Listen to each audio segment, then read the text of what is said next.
Coba deh, perhatiin apel yang ada di meja makan Anda. Kelihatannya biasa aja kan? Tapi gimana kalau saya bilang apel itu sebenarnya masih hidup? Yup, dia masih bernapas. Yuk kita selami kehidupan rahasia buah dan sayur setelah dipanen.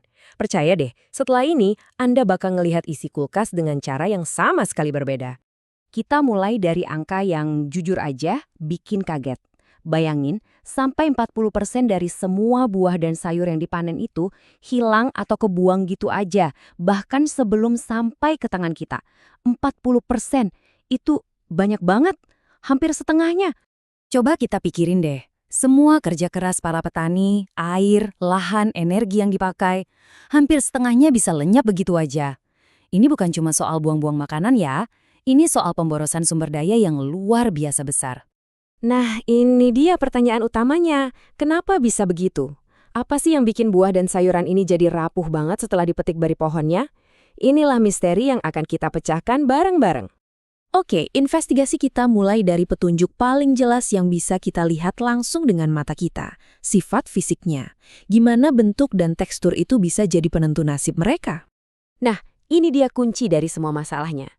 Tomat atau apel itu bukan kayak baut atau mur yang keluar dari pabrik dengan bentuk yang sama persis. Mereka itu makhluk hidup. Dan setelah dipetik pun, mereka nggak langsung mati. Mereka masih terus melanjutkan proses hidupnya. Dan justru, disitulah semua kerentanannya dimulai. Para ilmuwan punya cara khusus buat ngukur bentuk. Gini deh cara mikirnya. Kebulatan itu ngelihat seberapa banyak sudut tajamnya, kayak buah nangka. Sementara kebulatan itu ngebandingin bentuknya sama bola yang sempurna, kayak apel. Kenapa ini penting? Simpel. Makin banyak sudut atau bentuknya nggak beraturan, makin gampang dia memar pas ditumpuk atau diangkut. Nah, pengukuran yang kelihatannya rumit tadi itu ternyata kepake banget di industri. Buah-buahan dikelompokkan ke bentuk-bentuk standar. Tomat itu masuknya bundar, wortel itu kerucut. Tujuannya apa? Biar mesin penyortir otomatis bisa kerja super cepat dan akurat. Misahin ribuan buah dalam hitungan menit aja. Canggih kan? Sip, bagian luar udah. Sekarang ayo kita intip bagian dalamnya dan lihat petunjuk kedua, sifat kimianya. Ini nih konsep yang penting banget. Kita sering mikir, makin banyak air, makin cepat busuk, iya kan? Ternyata nggak sesimpel itu. Bayangin air di dalam buah itu kayak tamu di sebuah pesta. Ada yang terikat, lagi asyik ngobrol dan nggak bisa kemana-mana. Ada juga yang bebas, jalan-jalan ke sana kemari. Nah, aktivitas air ini ngukur seberapa banyak air yang bebas, ini yang siap dipakai sama mikroba buat pesta dan berkembang biak.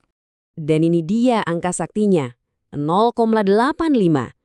Kalau aktivitas airnya di bawah angka ini, sebagian besar mikroba jahat nggak bisa tumbuh. Inilah rahasia kenapa makanan kayak manisan atau ikan asin itu awet banget. Gula dan garam itu tugasnya mengikat si air bebas tadi, bikin mereka sibuk, jadi para mikroba nggak bisa macam-macam. Pernah kan lihat apel yang baru digigit? Semenit kemudian udah jadi coklat? Itu sebenarnya reaksi berantai yang super cepat.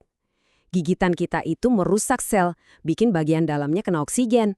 Begitu kena oksigen, langsung ada pekerja kimia namanya enzim PPO yang aktif dan ngecat permukaan apel jadi coklat. Itu tuh kayak alarm visual pertama kalau kerusakan udah dimulai. Oke. Sekarang kita masuk ke bagian yang menurut saya paling mind-blowing, sifat fisiologisnya. Fakta bahwa buah dan sayur itu, ya mereka masih terus hidup bahkan setelah dipetik dari pohonnya. Yuk kita coba dengerin denyut nadi mereka. Anda nggak salah dengar, mereka itu bernafas. Sama kayak kita, mereka menghirup oksigen buat membakar cadangan gula jadi energi. Aturan mainnya gampang banget. Makin kencang mereka bernafas, makin cepat juga mereka jadi tua dan kehilangan kesegarannya. Nah, dari cara mereka bernapas ini, buah-buahan bisa dibagi jadi dua tipe. Ada tipe klimaterik, contohnya pisang, yang bisa terus matang walaupun udah dipetik. Terus ada tipe non-klimaterik, kayak stroberi, yang harus matang sempurna di pohonnya. Perbedaan ini kelihatannya sepele, tapi ini nentuin segalanya loh. Contohnya gampang banget kita temui. Pisang, apel, mangga, itu semua klimaterik. Artinya Anda bisa beli pas masih agak hijau, diamin aja di meja makan, nanti juga matang sendiri. Sebaliknya, jeruk, nanas, stroberi, itu non-klimaterik. Jadi pas Anda beli, ya itulah rasa paling manis yang bisa Anda dapat. Dia nggak bakal nambar manis lagi. Oke, kita udah bongkar semua petunjuknya. Dari fisik, kimia, sampai fisiologis. Terus, gunanya apa kita tahu semua ini? Nah, sekarang saatnya kita lihat gimana sains dan teknologi ngasih solusinya dari laboratorium sampai ke troli belanja kita di supermarket. Teknologi modern tuh keren banget. Ada kamera super cepat yang bisa nyortir buah berdasarkan warna dan cacat sekecil apapun. Ada sensor yang bisa nerawang ke dalam buah buat ngecek kadar gulanya tanpa harus dilukain sama sekali. Dan kemasan, wah itu bukan cuma bungkus, tapi dirancang khusus jadi pelindung aktif.